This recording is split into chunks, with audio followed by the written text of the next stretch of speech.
বাংলাদেশ সহ বিভিন্ন জেলাতে বা বিভিন্ন অঞ্চলে ঝড় বৃষ্টি সেই সাথে বজ্রপাত শুরু হয়ে গিয়েছে। আপনার এলাকায় কীরকম আবহাওয়া বিরাজ করছে তা অবশ্যই কমেন্ট করে জানাবেন। আজকে 27 মার্চ, দেখা যাচ্ছে মধ্যরাত থেকে সকালের মধ্যে দেশের বিভিন্ন জেলায় ঝড় বৃষ্টি শুরু হয়ে যেতে পারে।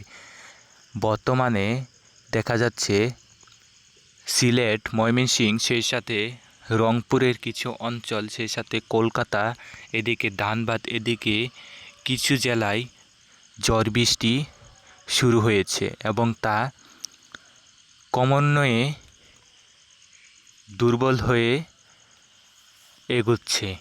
এই ঝড় বৃষ্টি শেষ হওয়ার পরই আরেকটি ঝড় বৃষ্টি মধ্যরাতে হানা দিতে পারে। কোথায় হানা দিতে পারে, কোন কোন জেলাতে, অবশ্যই সম্পূর্ণ দেখতে থাকুন।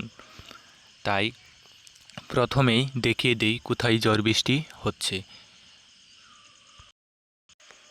রাত্রের 12টার দিকে 27 মার্চ মধ্যরাতে বাংলাদেশের রংপুর, সেই সাথে রাজশাহী, এদিকে কলকাতার বিভিন্ন অঞ্চলে, সেই সাথে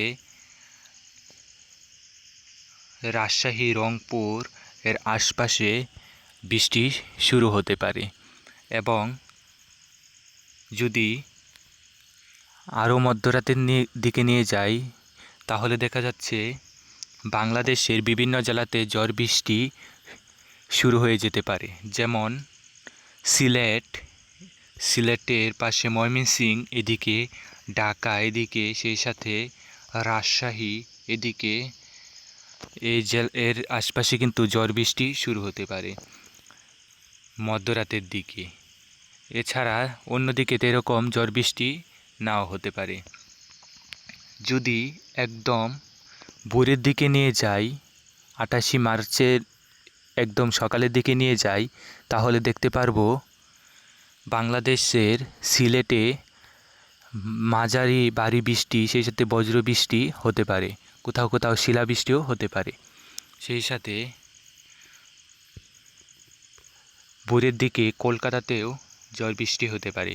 কলকাতা থেকে কে কে দেখছেন, অবশ্যই ঝড় বৃষ্টি আপনারাও পাবেন 28 মার্চ সকালের দিকে।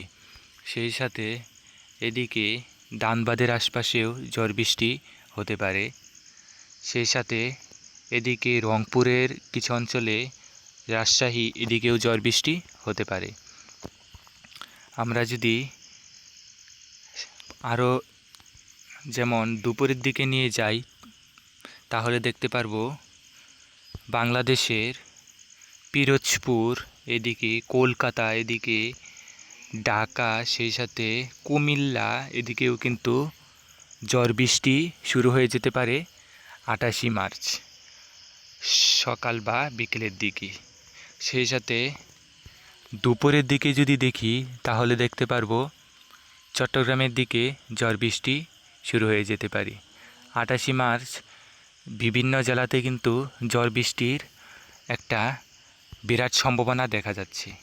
তাই অবশ্যই 28 মার্চ সকাল থেকে এবং সারা দিন সাবধানে থাকার জন্য সকলকে বলা হচ্ছে।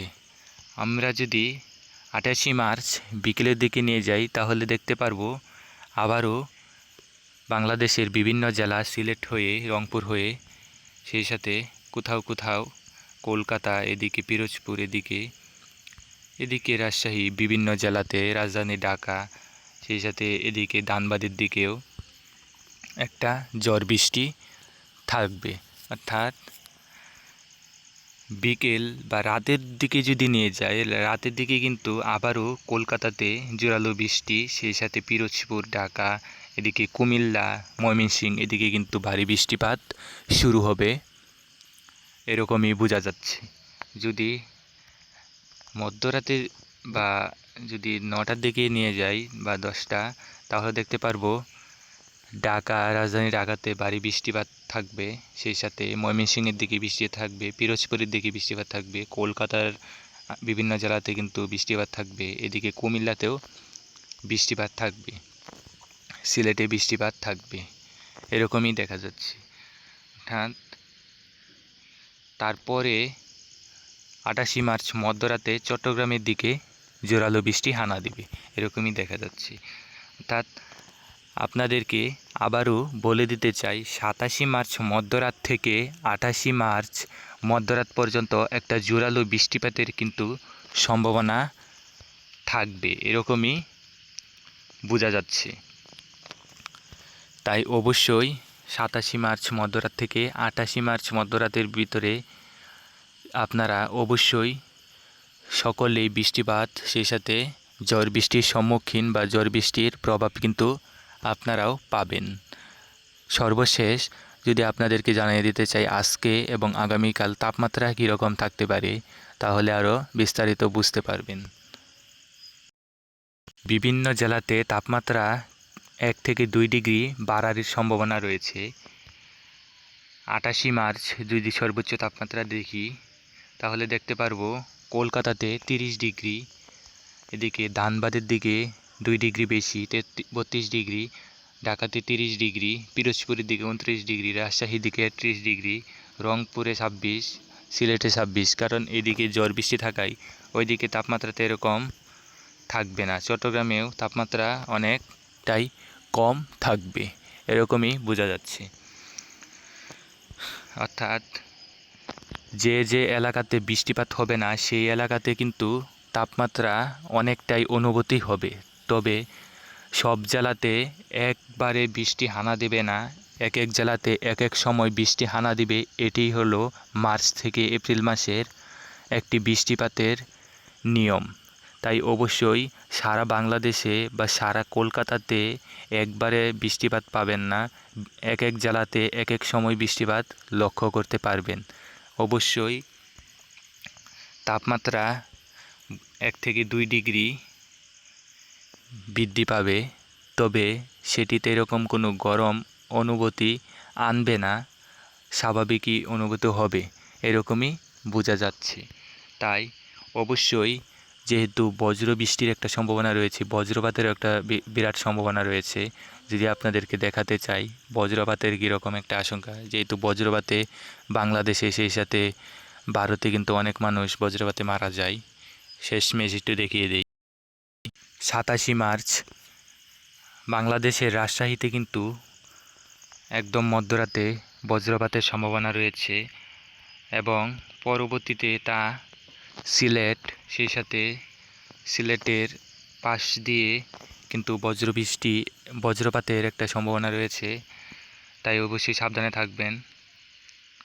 ভোরের দিকে কলকাতাতে বজ্রপাতের সম্ভাবনা রয়েছে, অর্থাৎ 28 মার্চ একদম সকালের দিকে কিন্তু কলকাতার আশপাশে বিভিন্ন জেলাতে কিন্তু বজ্রপাতের একটা হানা দেওয়ার সম্ভাবনা রয়েছে। তাই বাজ এদিকে একটু বেশিই পড়বে, বাজ পড়া থেকে সাবধান থাকতে অবশ্যই ঘরের ভিতরেই থাকবেন।